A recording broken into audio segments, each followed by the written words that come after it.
ఆత్మహత్యలు వద్దంటూ నిజామాబాద్ జిల్లా గ్రామస్తులు చేపట్టిన యజ్ఞం స్ఫూర్తిదాయకంగా నిలుస్తోంది. తల్లి లాంటి గోదావరి నదిలో ఏ ఒక్కరూ బలవంతంగా ప్రాణాలు కోల్పోవద్దనే లక్ష్యంతో ముందుకు సాగుతున్నారు కొందరు యువకులు. నిజామాబాద్ జిల్లాలో యంచగ్రామ యువకుల స్ఫూర్తి ఎందరికో ఆదర్శప్రాయం. రకరకాల కారణాలతో బలవన్మరణాలకు పాల్పడుతున్న వారిని కాపాడి ప్రాణదాతలుగా నిలుస్తున్నారు. నిజామాబాద్ జిల్లాలో యంచగ్రామం గోదావరి నదీ తీరంలో ఉంటుంది. నిజామాబాద్, నిర్మల్ జిల్లాలని వేరు చేస్తూ గోదావరి ప్రవహిస్తూ ఉంటుంది. నిజామాబాద్ వైపు తీరంలో యంచగ్రామం ఉండగా మరోవైపు బాసర పుణ్యక్షేత్రం ఉంటుంది. ఇక్కడికి రాకపోకల కోసం 2 బ్రిడ్జిలను నిర్మించారు.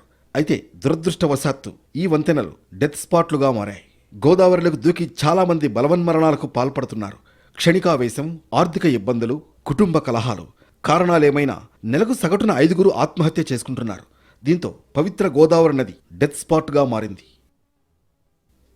తల్లి లాంటి గోదావరిలో ఏ ఒక్కరూ బలవంతంగా ప్రాణాలు తీసుకోవద్దనే లక్ష్యంతో యంచగ్రామ యువకులు వాట్సాప్ గ్రూప్ క్రియేట్ చేసుకుని గోదావరి తీరంలో పహారా కాస్తున్నారు.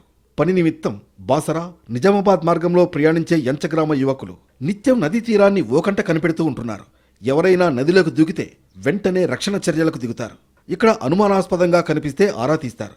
పోలీసులు కుటుంబ సభ్యులకు సమాచారమిచ్చి క్షేమంగా ఇళ్లకు పంపుతారు.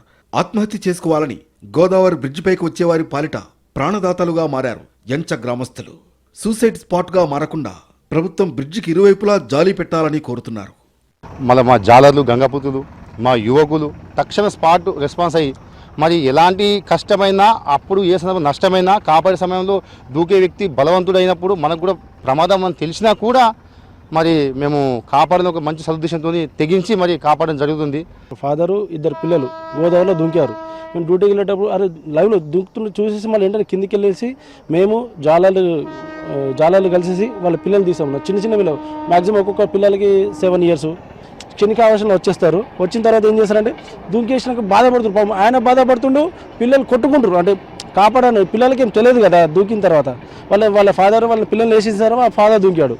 వాళ్ళని తీసుకొచ్చి బయటకు తీసుకొచ్చి మళ్ళీ బాసర్ పిఎస్లో వాళ్ళకి అప్పచెప్పేసి వాళ్ళ పేరెంట్స్కి వాళ్ళ ఇంటి వాళ్ళకి కాల్ చేసిన తర్వాత వాళ్ళని రప్పించడం జరిగింది. నిజామాబాద్ బాసర బ్రిడ్జిపై నిత్యం సగటున 5 ఆత్మహత్యలు చేసుకుంటున్నట్లు పోలీసు రికార్డులు చెబుతున్నాయి. ఆత్మహత్యలు చేసుకుంటున్న వారితో పాటు హత్య చేసి గోదావరిలో శవాల్ని పారేస్తున్న ఘటనలు ఉన్నాయి. 2021 నుంచి ఇప్పటి వరకు 100 మంది ప్రాణాల్ని కాపాడారు ఈ గ్రామ యువకులు. తమ ప్రాంతంలో ఏ ఒక్కరూ బలవంతంగా ప్రాణాలు కోల్పోవద్దని చెబుతారు. అటువంటి మేము ఇప్పటివరకు దగ్గర అంటే ఒక 20 వందల సంఖ్యలో కాపాడినే ఉన్నాయి. అందులో కొందరు బ్రతికి కొన్ని సంవత్సరాల తర్వాత వాళ్ళ ఇంట్లో జరుపుకునే శుభకార్యాలకి వాళ్ళు మమ్మల్ని గుర్తుపెట్టుకొని మాకు ఫోన్లు చేసి, అన్న మీరు ఆ రోజు కాపాడడం వల్ల మేము ఈరోజు మా కుటుంబ సభ్యులతో చాలా సంతోషంగా ఉన్నామని చెప్పేసి అన్నప్పుడు మేము కొద్దిగా గర్వంగా ఫీల్ అవుతాం. ఇక్కడ ఉన్న యువకులను కూడా చాలా మట్టుకు మేము రక్షించగలుగుతున్నాం. మాకు ఒక వాట్సాప్ గ్రూప్ ఉంది. ఆ గ్రూప్లో మాకు పైనుంచి ఇన్ఫర్మేషన్ రాగానే మా సర్పంచ్ సాబ్ అందులో పెడతాడు. ఇక్కడ ఎవరైతే యాక్టివ్గా ఉంటారో, యాక్టివ్గా ఉన్న వాళ్ళు వచ్చి ఖచ్చితంగా మాకు కాపాడే ప్రయత్నం చేస్తున్నాం. మేము ఇప్పటివరకు చాలా మందిని కాపాడినాము. దీనికోసం ఇక్కడ మనకు సీసీ కెమెరా అనేది ఏర్పాటు చేస్తే ఖచ్చితంగా దాని గురించి క్లారిటీ అనేది మనకు వస్తుంది.